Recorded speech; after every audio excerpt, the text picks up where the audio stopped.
Oh. So usually on the knuckle pad, I usually go around the boxer's knuckle, depending on the hand size. For his size, it'll be 35 times to make the knuckle pad. For larger hands, it may be 40, 45. For smaller hands, it may be 25, 30.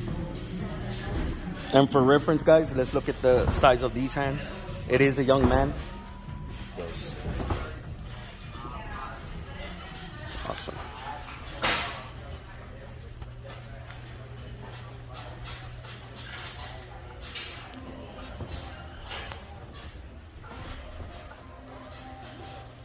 Now, from here on out, Coach Mays, everything is a preference, or is there a standard for how you wrap his hands? There's not really a standard. It's the preference of the athlete, preference of the boxer. Several different ways that I wrap hands. This is the way that he likes his wrapped.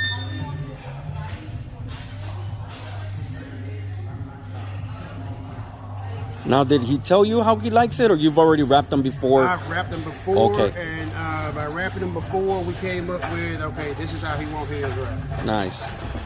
For reference, guys, for reference. They're not just shooting in the dark, figuring it out.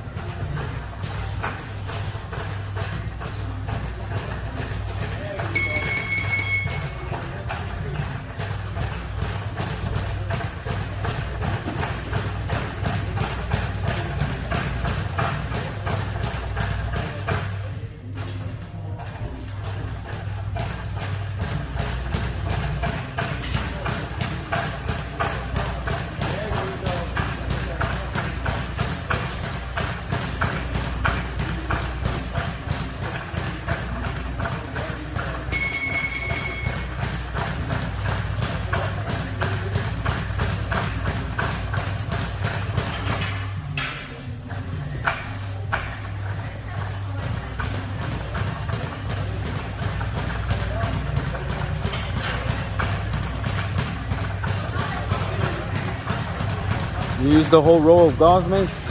Just about the whole row when I'm doing this hand.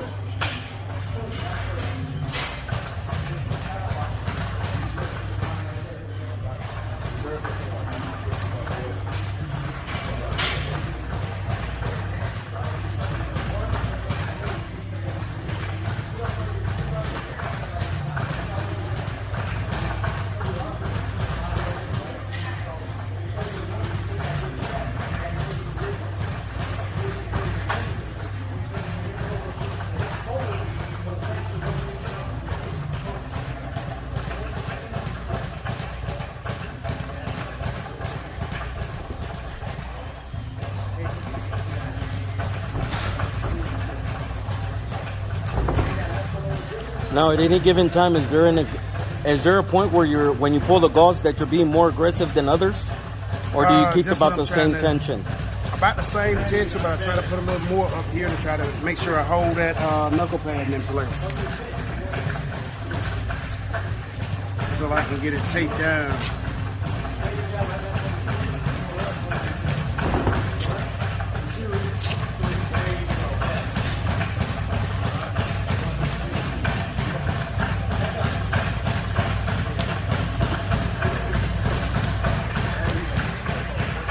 Some people like to use gauze between the fingers. Some use tape between the fingers.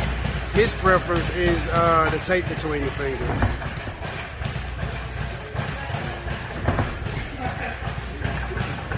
But really, all the tape or the gauze in between the fingers is just to hold the knuckle pad in place. A lot of people go through elaborate measures of the between the fingers, but all that's really there for is to form a bar so that he can make a fist and to keep the knuckle pad in place.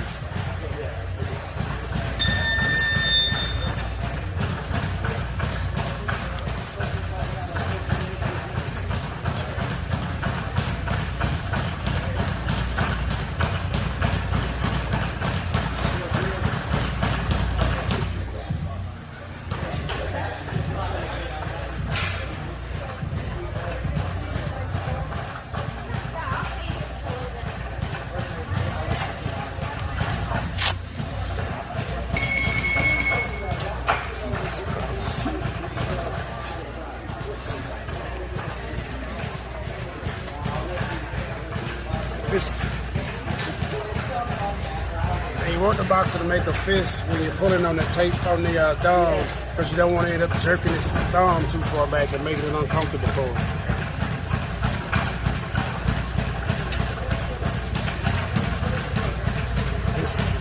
Fist.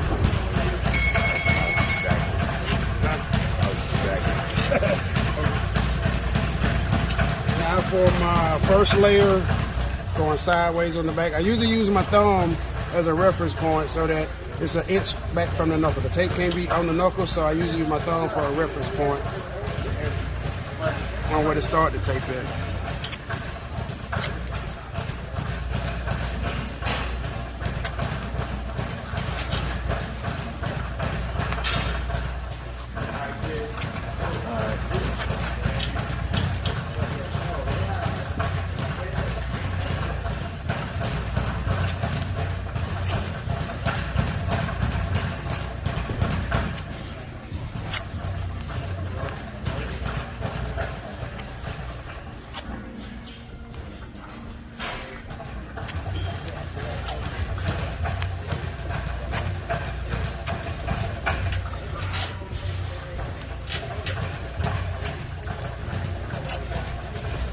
You want to put more tape on the top of the hand versus the back of the hand to protect those metacarpals. And if you put too much tape under here, you can end up, it's a lot of arteries under there that you can end up constricting the blood flow. Dang. So you know how that is. Oh, but my heart skipped a beat. Now this is the added extra layer that I put on here for pros that I don't really do for the amateurs, because it's just, they only going to be in there for 3 rounds, 3 minutes, so.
Now I'm ready to put the final layer on there and cinch everything on down.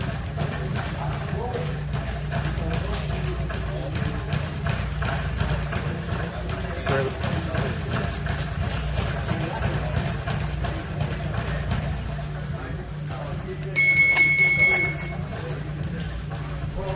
And notice I try to pull the tape on the top and I put my thumb on there. This way I'm not jerking the tape on there and getting it too tight.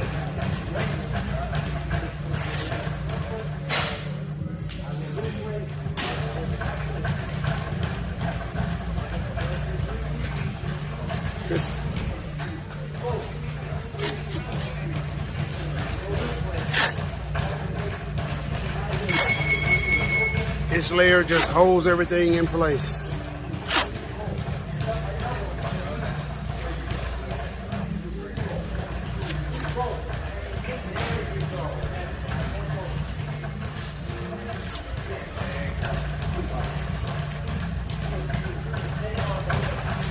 You see how his hands bunched up right there? This is going to relieve that pressure.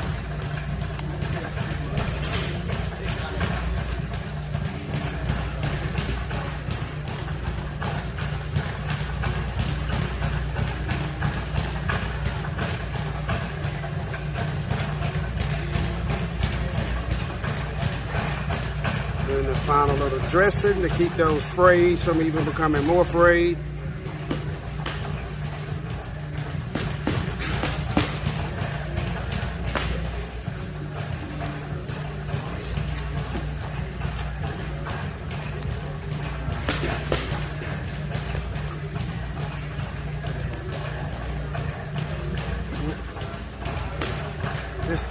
That's it.